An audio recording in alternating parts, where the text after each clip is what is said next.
So this morning I was reorganizing the notes that I have so far on my commutative batch notation, and right about when I finished organizing and putting everything in a better order, it occurred to me, because of the way that I had organized things, some things came up right next to each other that hadn't been right next to each other before, and I noticed that I could unify multiplication, exponents, and integrals into a single expression. So I wrote that down, and I thought about it for a little while. And then on my way to work, driving to work, I generalized it so that it handles also division, roots, and derivatives. It also handles n-dimensional volumes, so areas, volumes, hypervolumes of various shapes. Single expression handles all of these things. And this is it right here. This guy. That's it. That handles all of it. It handles multivariable calculus, right? So you can do multiple integrals. You can do, I haven't tried it, so I might be wrong about this one, but I think you can do total derivatives. But you can definitely do multiple integrals, at least, when you normally can. In situations where you can't, then you can't, probably. Maybe, I don't know. I haven't explored it that much. This is very, very new. But yeah, everything from 1 times 1 to, multivariable calculus. This one expression handles all of it. Okay? So what's happening in here? A is the initial reference frame. As always, that first thing is the initial reference frame that's under transformation. And this is generally going to be 1 for most things, except for the calculus stuff, integrals and derivatives. But it can be other things. So for multiplication, like a shorthand, it might be a good way to make it shorter is to just use one of the terms as your initial reference frame. That's totally fine.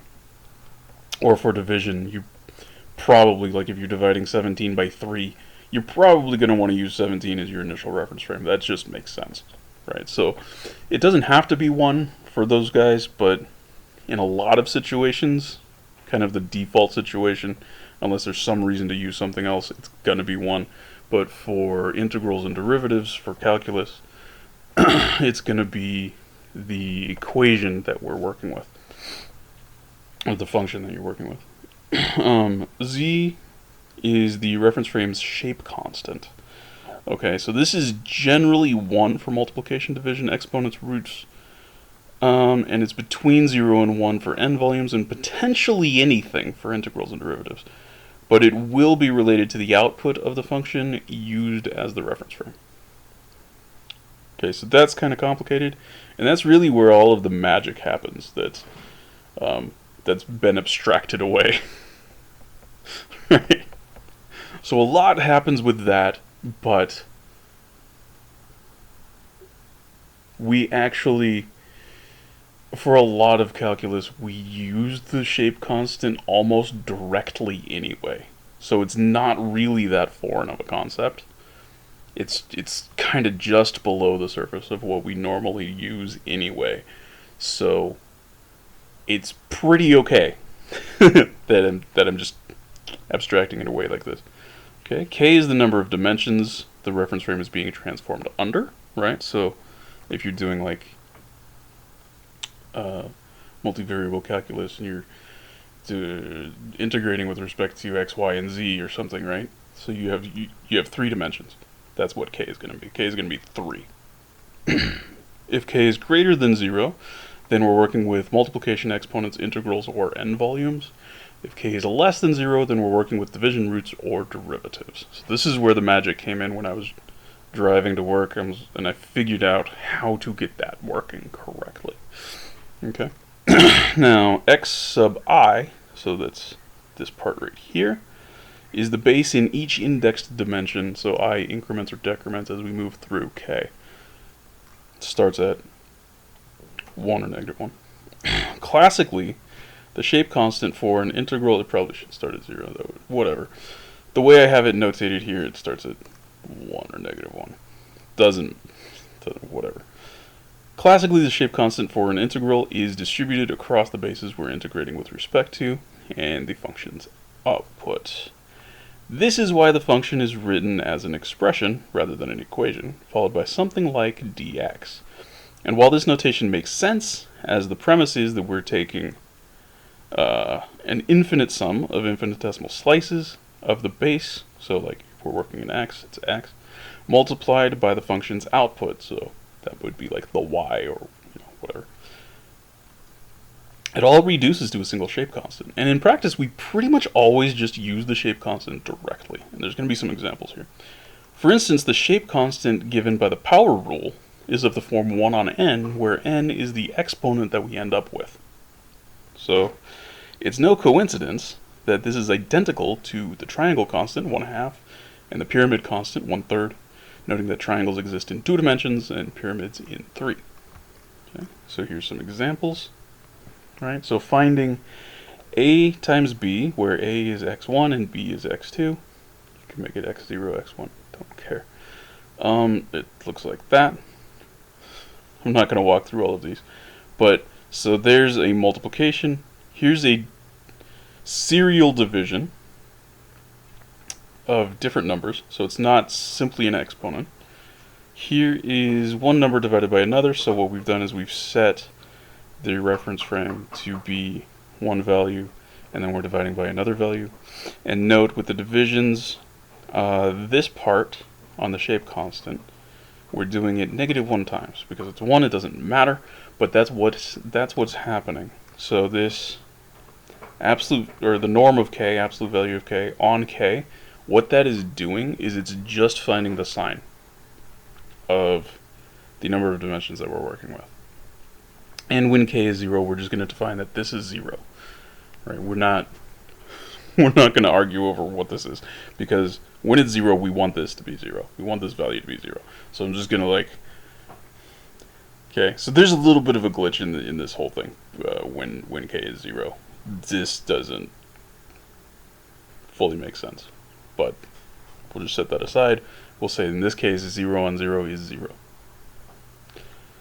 And often it actually is.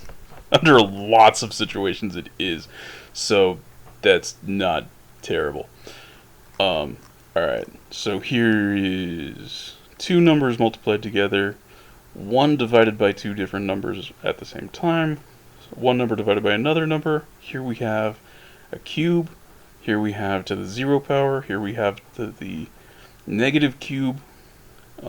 Here we're taking an integral of y equals x squared.